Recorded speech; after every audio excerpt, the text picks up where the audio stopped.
Good morning, Sean. How are you? Good, good, good. Thanks for having me on. My pleasure. It took some time, but finally you're here. Yeah, hey, you know what? Sometimes the best things do take a little bit of time. I'm That's true. good though. That's true. That's like just like a French wine or wine in general. I guess There we just go. leave it on the shelf for some time. All right. It's like I said, good to have you here. And the first question that I ask everyone that comes on the show is, tell us a little bit about yourself. Where do you come from? Where are you currently? And what would you consider being your cultural frame of reference? Okay, Lots of that sounds questions in good. one go, so I'll give you about 10 minutes for this one. Okay, so it sounds loaded. Well, I'm a Kiwi originally, so Uh-huh. born in New Zealand, where I was there till about 21. Hmm. I'm not sure if you're aware, but in New Zealand, once you finished university, they pretty much kick you out of the country. They give you visas and they want you to go to explore the world because New Zealand's kind of so far from everyone else. Uh-huh. And so I got sent out. I had an American visa. And the hope for New Zealanders is that they disappear for 2 or 3 years, Hmm. do their big OE, and then of course return. Unfortunately, I didn't return. It's It been depends sort how of you look at it, of course. it's been an interesting journey. So culturally, of course, you're, being a Kiwi, you have some ideals, some habits, some qualities that I think really stand out. Again, your listeners would probably all everyone knows a Kiwi, and they're always like they turn Uh-huh. up in the most odd spots. So it's one of those things that we're adventurous, we get out. We explore the world, but most importantly, I think we're open to the world. Being such a small country at the bottom there, we've got a great worldview. We're not very isolationist or internal thinking. So we're very much thinking about the rest of the world. And so Uh-huh. that idea, I think, has always stayed, very much front and center, being that you're open to different cultures, different experiences, what people have to say. And I think in today's climate and with all the other things going on in the world, that's something that's pretty special and it stands out. So Hmm. I've been in the US for about 24 years. My first 10 years were in the hospitality business. I was very fortunate to be at the Ritz-Carlton Hotel Company, where I got to sort of rise up the ranks, open some hotels in Asia, get into the sort of training business. And then 16 years ago when I left, I started my own training company, Hmm. which is still alive and well today, SGI. And sort of the evolution of that has been that from training, we've developed our consulting practice as well, which is really focusing more holistically on the whole idea of employee experience Hmm. and how that impacts the mindset and attitude of staff every day. While training is certainly one of those elements that we think has a big impact on it, we know it's not the only one. So that's where Culture Hacker came up, which is the book that came out April 24th, Hmm. and it really just talks about this big picture methodology. So it's been a heck of a journey, but culturally it began back in New Zealand, and so it's a Kiwi with a lot of U.S. influences and a lot of worldly mindfulness, if you want to put it that way. Actually, I would have guesstimated you were South African. You know what? That's pretty common. So depending on which place I'm speaking in the world, my accent can switch slightly. Uh-huh. It was funny when I first started speaking in the U.S. My Kiwi accent, we tend to speak quite quickly. A lot of times when I start speaking, people would look at me like, "What did you just say? What did you just say?" So I've learned to slow it down, and with that, sort of lost some of the Kiwi, but I've picked up some other interesting elements. Hmm. So could be South African. It's always a fun game to try and work out where my accent's from. Yeah, yeah, good stuff. You mentioned your book already, which was published on April 24th, 2017. That is just for the people who are listening in the future. I'll give you some time to plug it in a moment or towards the end, where people can find the book, etc. Right. We're going to talk about that because I have a couple of questions about that as well. Because in general, you are, and that's a bit of a difference between what you do and what I do. I focus more on national cultural differences, which would be the difference between a Dutchman, a New Zealander, South African, and an American, for instance. And you look typically, as you mentioned yourself, as at employee experience, which then is very closely linked to, well, culture, but the other side of the same coin, which is organizational culture. So Yes. I've been listening, and you're a fellow podcaster as well, so you know how these things go. We listen to each other. Like, is this Yep. any interesting? So, what does this guy do? What does he sound like, etc. And your last podcast, well, not your last, but the one that was April 19. So, Yep. not so long before the publication of your book, you talk about the company culture of Uber, and apparently you've been talking about quite a lot. Um, What are your thoughts about Uber and Amazon in relationship to each other?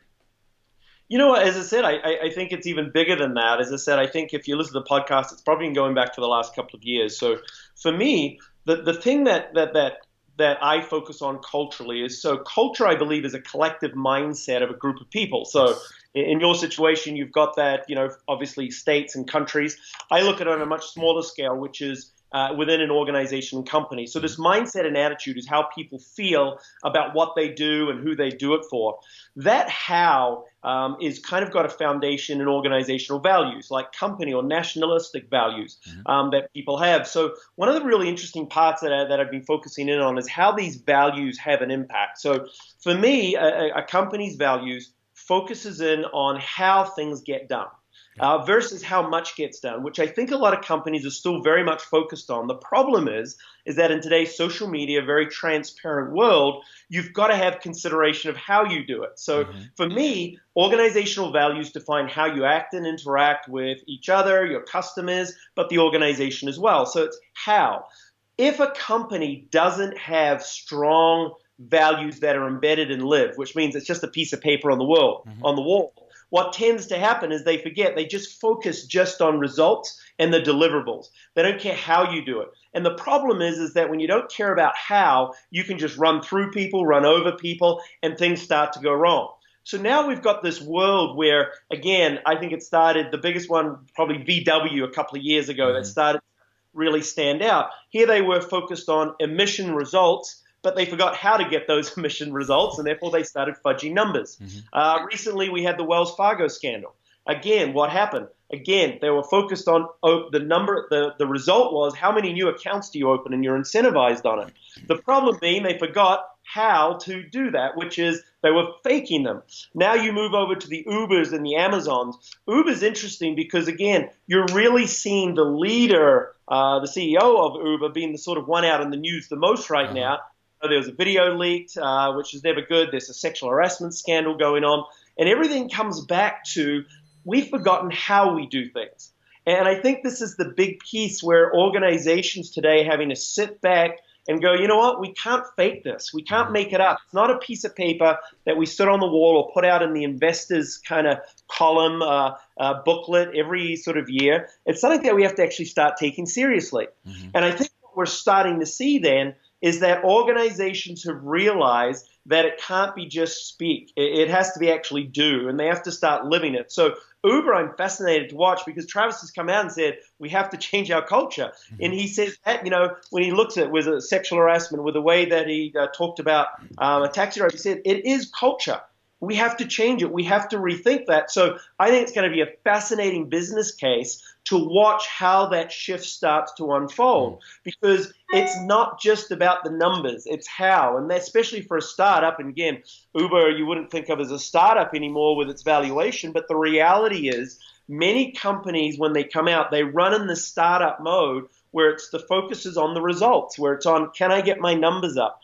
At the same time, though, at some point, you got to sit back and go, wait up, have we really defined how we do things? And so you're seeing, I think, in the Silicon Valley, we even do some consulting for a couple of groups up there. Startups, right from the beginning, are having to have some really tough conversations about how. And it's really great to see that some of the VCs, investors across it, are really taking a renewed interest in that. Yes, it's still about the product. It's about your numbers. It's about your valuation. But there's just a much greater interest. So I'm excited to see that sort of possibilities that are coming out.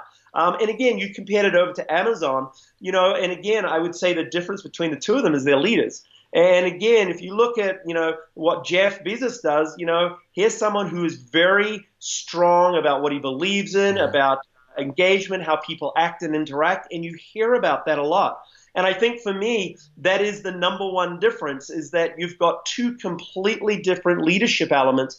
And for me, leadership, as we know, is one of the key mechanisms that drives how people feel about coming to work and the experience that they have. So for me, those that they stand out. And you could even compare it to like the Zappos with what Tony's done. Again, someone who's really does believe in how things get done. It doesn't mean they're perfect. But what it does mean is that as a group, they focus on doing the right way. And here's the other piece, is that they put a value in human resources. And I think this is another piece, is that companies that get in trouble, they don't bring human resources to the C-suite. They're not bringing it to the corporate table. They see human resources in its administrative, legislative type sort of manner, versus companies that really do get around their culture and really have fun. They seem to put a lot more value in it. And one of the things I talk about is that culture for businesses today can no longer be just an HR thing. It's got to be a business thing, which means from the very top, you better have the guys in charge buying into it. And seems to be a bit of a hiccup towards the end of your talk about the difference between Uber and Amazon, but we got the general gist. We got 99% of it all. It's the question that for me still is there is that the majority of, I mean, you mentioned Uber, you mentioned Amazon. Those stick out, right? Those companies stick out. They're visible. Would you agree with me that most companies still brush over culture as quite lightly? They brush it away. Yeah, it's important, and they more pay attention to window dressing and mention the word here or there? Yeah, listen, you're exactly right. And it goes back to what I said about values. That is, I put values as the first indicator of a company culture. And the reason I do it is because that's a perfect example of the window dressing. Most companies have values as a piece of paper on the wall, but you go in and ask their employees, they don't even know what all the values are. The values are complicated. It's marketing, not human focused. So yeah, you're exactly right. But I think because of the transparency, and here's, you've got what we call the glass door effect. All of a sudden, people are really taking notice of what's happening inside the organization. And I would suggest that it's going to grow even more. We're in an experience economy right now, and everyone talks about the customer experience because you go online and you have reviews, and all of these things are out there. Customer experience is the marketing right now, because again, if I'm in the hotel business, I go to TripAdvisor and I determine it's now the single biggest driver of people to hotels. Well, you're starting to see the next evolution. I think we're in the employee experience economy. I think people, consumers, are going to start looking at which companies take care of their employees, who's involved in the community, who makes a difference outside of the core values. And I think you're already seeing consumers starting to shift and support companies that do it well.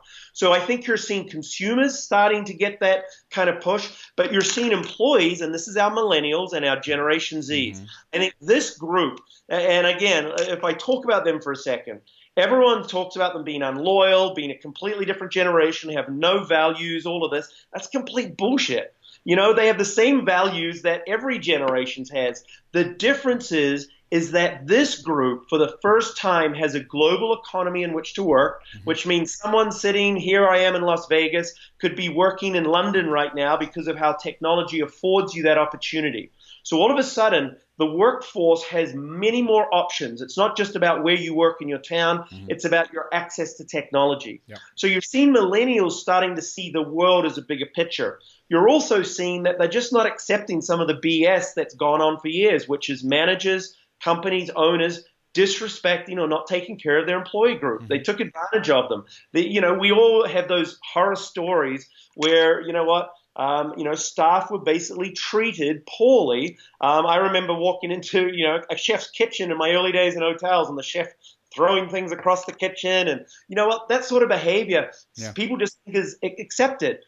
It's changing. Look at what happened in Fox News in the last couple of months. As I said, one of their biggest stars gets let go last week, Bill O'Reilly, because sexual harassment, complete disregard for people.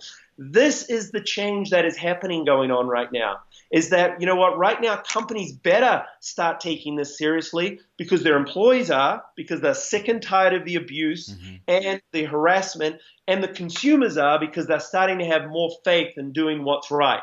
That doesn't mean it's a quick change, but you're seeing the wave.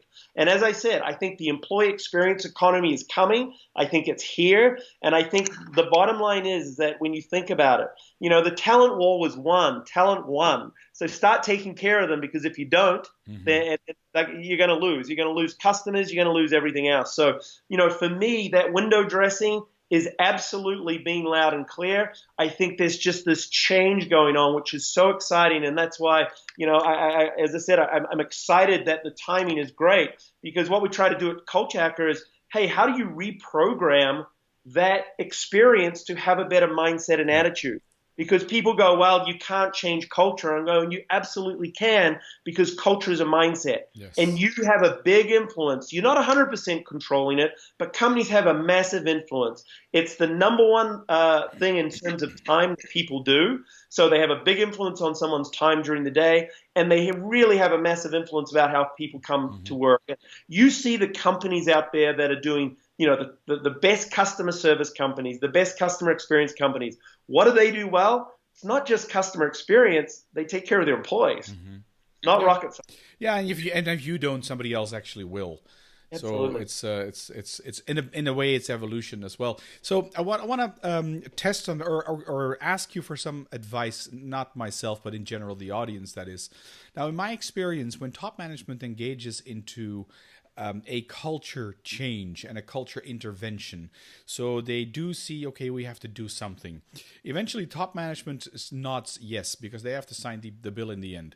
So they say yes, and you go ahead, not you per se, but people like you, like myself, go ahead in an organization like this.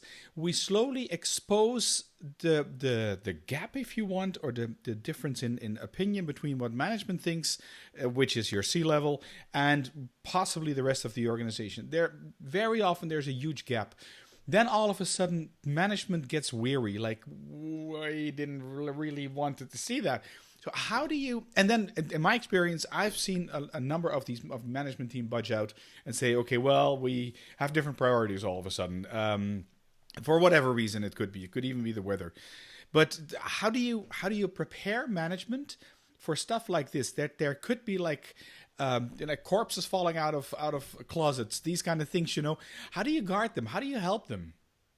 Yeah, listen, that's the biggest piece I think that you've hit on of what gets in the way of wanting to create this change, is that you're right, the managers are scared as heck because they know they've got these skeletons in the closets. But the piece is that you have to start fronting up. Honesty is always the best policy. Transparency, which is, I guess, the buzzword in business, has been for a number of years. The reality is you can't hide stuff anymore. And I think that's got to be a big, loud message out there to everybody. And so the piece is that how do you get managers is that you have to bring them along. It's almost like you're coaching them through this, because everyone says that, I'll change. No one really wants to change. So one of the biggest, most important things is we spend a lot of time with the managers before implementing any changes in an organization. We make sure that they are comfortable and confident. And you have to understand that quite often through the change process, there's more of a focus on the employee level. What we say is, listen, the employee level, we'll get to them. You know what? But here's our piece. We worked for an organization and a couple of years ago, and we were doing the kickoff, and there one of the head executives sent a video out to all the stores and everything saying, hey, basically our culture sucks. You guys, everything's negative. We're going to change this or else. And I mean, talk about the most stupidest way to start a cultural transformation. So what we talk about is that when it comes to the employees, you want to do it very quietly. In fact, for the first 6 months, maybe 12 months, they don't even know anything's happening, because we're working with the executives and the managers. We're setting it up. We're looking at those gaps that you talked about and starting to strategize how to close those gaps. And we've identified about 13 mechanisms that can be used. So we look at the low-hanging fruit. We look for the easy changes. But all the time we're coaching the managers, getting them to feel good. It's one of the first steps is to put new values in potentially that actually close the gap and are relevant to a new generation of workforce. So you want to make sure that the managers are up and running and feeling good about that from the very beginning. So for me, it's that process with the managers that takes time, which is the biggest part of this change process. You have to bring them along slowly, talking them through it, and then giving them almost an opportunity to air out where they may have gone wrong and guide them through the apology process. There is nothing wrong with saying sorry. There's nothing wrong with acknowledging and being a little humble that maybe the way I did things in the past wasn't quite right. And so what we want to do is take them down this path. And then when the managers are ready, that's when we truly start to engage more of the employees in the process. So I think you hit it on there. And you, as I said, as you go through this process, the managers is the biggest sort of barrier to overcome. Yep. And therefore spending time with the managers and executives, not rushing it, not running out and saying, hey, we got to change and putting all the pressure on everybody. So everybody's wondering, what does change mean? What we want to do is slowly have the managers, the executives, the owners start to shift some of their behaviors, some of their thinking, so that the employees, when they look up, they see change already in process. Right. They see it that it's something that everybody's engaged in. And most importantly, we don't lose anybody, and they see that it isn't something to be fearful of. Yes, and it's modeling through C-level people in higher management positions. If they do it, then it's somebody else. The rest will follow as well. Okay. Now, you mentioned something. I'm going to link on what you also mentioned in that podcast that I listened to about organizational culture and that being kind of wishy-washy, soft kind of tender stuff, which is, fluffy and that is I find a very typical Anglo-Saxon response to these kind of tools or instruments or approaches, if you want. Is that something that is that like an upwards struggle, like pushing the ball up the hill, typically in Anglo-Saxon areas? And what's your experience in other parts of the world with that? Yeah, so I think the pieces, and again, if you go back to it, the reason is, and this is where I go back to my human resource peers and sort of say, hey, there's a responsibility here. When it comes to that C-suite, you see marketing, you see operations, you see finance really driving so many of the decisions throughout the organization. Mm-hmm. And what's happened is that, the human resource element, it's funny, you can go through history and see when human resources gets invited to the table. It's always when there's labor concerns. Uh-huh. So when there's plenty of labor out there, they tend to get pushed to the bottom. When labor gets tight or when these sort of things start, they get invited back to the table. The problem is my human resource peers need to be a lot stronger in their strategic approach to employee experience and culture. Too many HR people, I find, are generalists. They've been pulled into the administrative and the legislative roles, which is, again, very important for an organization. And so what tends to happen is because things like values are seen as softer elements, mm-hmm. It's not necessarily hard. One of the things that we've focused on doing is try to make values and things much more objective, much more measurable, things that are able to relate better to the overall sort of company strategy. The biggest change I see in human resources now and over the next few years is that human resources has their own data people. They have a data analysis in there who's constantly crunching pulse numbers about how their employees feel. Human resources needs to become much more over into that dark side of numbers, mm-hmm. but at the same time using stats, using numbers to back up everything that's happening.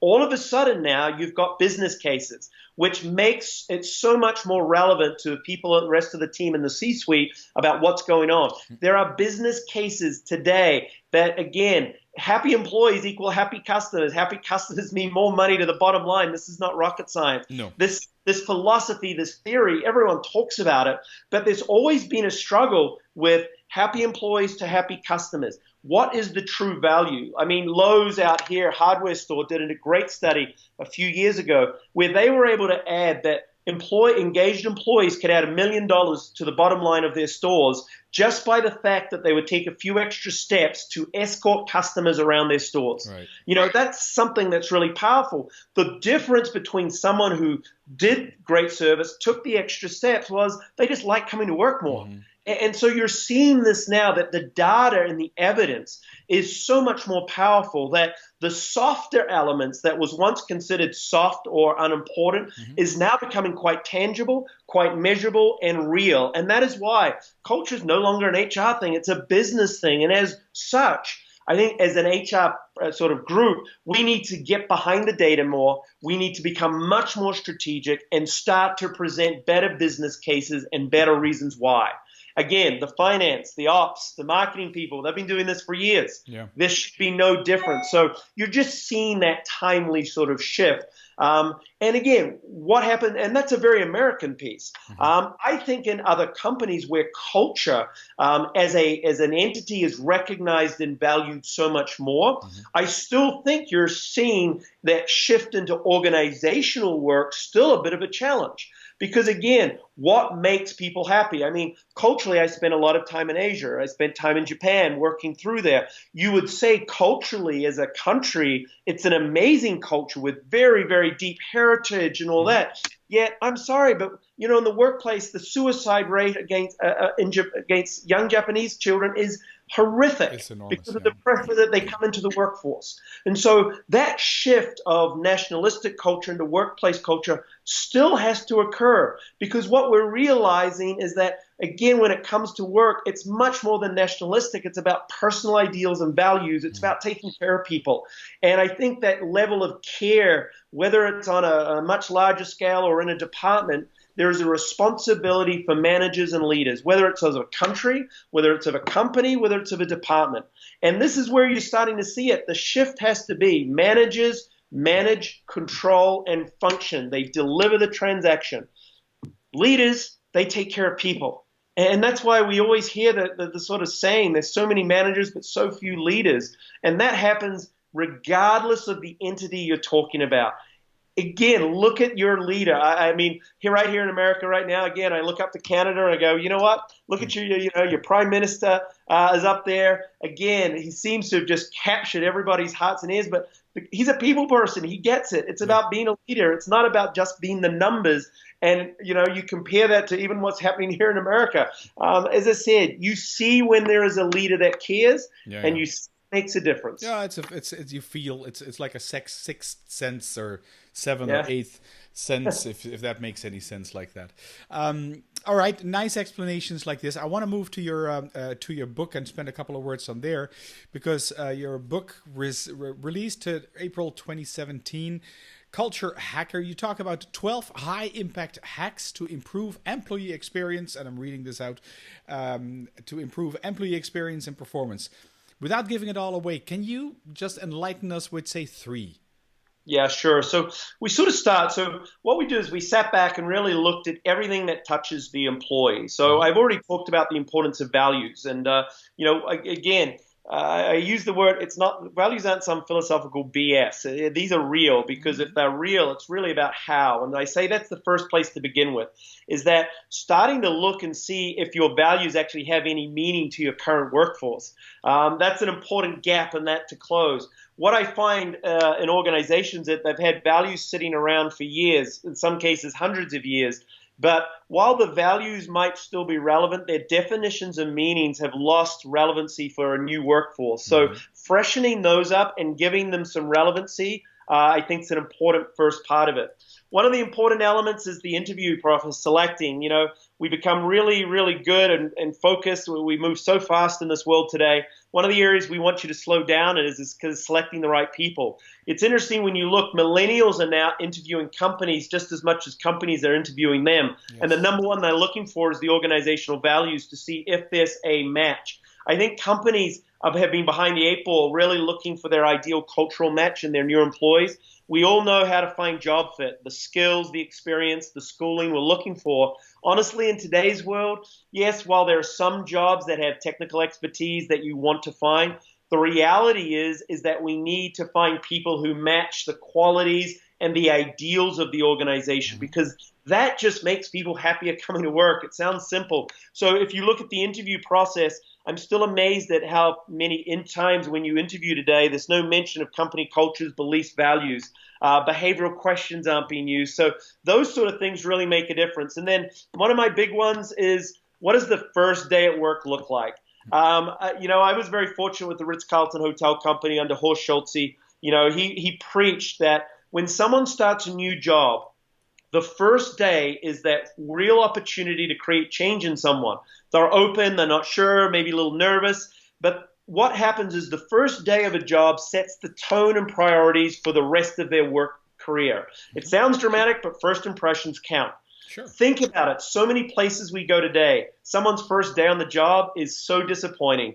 It's rules, so therefore the priorities, they tell them is rules. It's a lot of paperwork, therefore the priority is paperwork. Sometimes the first day is they throw them right out onto the front line and just tell them to work. So what's the priority? Delivering tasks. The end of the day is, if that first day isn't an experience that introduces the values, the company and the history and all the good stuff, then you've lost the most important, I believe, opportunity to really influence somebody. So right from the beginning, this is the first day of work. Mm-hmm. You've pretty much set up whether or not someone's going to come.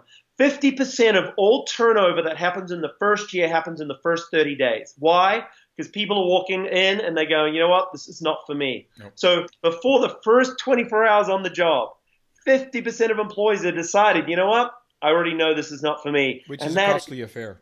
Shame, and it's costly. And just like that, you start to see things that are so simple can make such a big difference, not only to how their people feel, but obviously to the company bottom line. And that's why you start to dig deeper and you start to see these really obvious, and what we do is not crazy, but very obvious ways to shift that thinking and how someone feels. And that's what we want to get people to do. And it doesn't matter how big the company is, from startups all the way through to major corporations. It's simple stuff. And I'll tell you, the one topic I don't touch in the book is pay.